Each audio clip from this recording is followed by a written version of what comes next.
What if the person you loved the most vanished, without a single goodbye?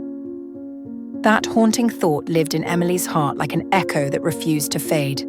Every morning, for 7 long years, she sat by the same window, the one where sunlight once brushed against his face, clutching her phone as if it was sacred, waiting for a message that never came.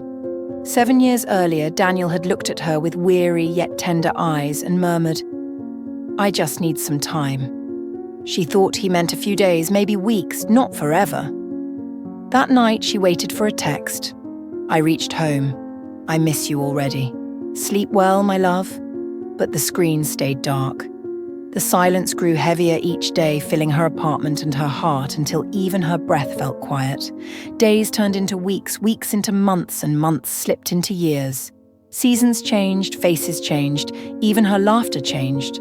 But her hope didn't. Every morning she'd unlock her phone and scroll through old conversations, rereading his messages like fragile prayers, whispering his words as though they might summon him back. Friends told her to move on, to let go. But how could she when her heart still belonged to a man who never said goodbye? She tried. She truly did. New cities, new jobs, new people. She learned to smile again, to laugh in crowded rooms, to pretend she was fine. But deep down, her soul remained trapped in that moment, the one where he walked away and never turned back. On lonely nights, she wrote messages she never sent. "I hope you're okay. Do you still think of me? Did I do something wrong?" Her thumb would hover over send, but fear always froze her. Fear that he had forgotten her, or worse, remembered but still chose silence. Sometimes she dreamed of him standing at her door, soaked in rain, whispering, "I'm sorry I took so long." But every dawn shattered the dream, reminding her he was still gone. The world moved forward. Emily stayed behind. To fill the emptiness, she began volunteering at a children's home. People saw her as kind, compassionate, and strong, but she knew the truth. She wasn't saving others. She was trying to save herself. Then one stormy night, everything changed. The rain crashed against her window, thunder shook the walls, and her heart raced with an unshakable dread. Her phone rang. An unknown number. Her hands trembled as she answered. "Are you related to Mr. Daniel Moore?" a quiet voice asked.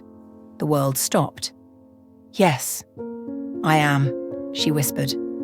After a brief silence, the voice said softly, "You should come to St. Clair's Hospital right away." She ran into the storm without an umbrella, rain soaking her hair, city lights blurring through her tears. When she reached the hospital, her voice quivered as she asked, "Daniel Moore, where is he?" The nurse's eyes softened. "I'm sorry.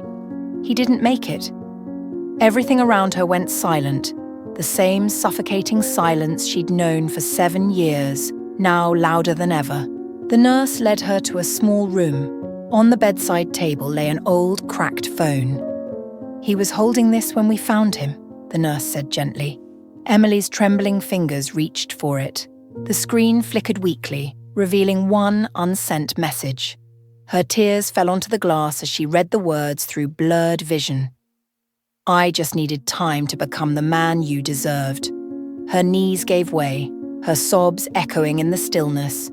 Outside, rain and thunder filled the night, and amidst it all, Emily smiled through her tears. Because even though the message was never sent, it had finally reached her. She placed his phone beside hers on the windowsill, 2 silent souls resting together. As the first light of dawn kissed her face, Emily whispered into the quiet morning, "Love never really leaves. Sometimes it just takes the long road home,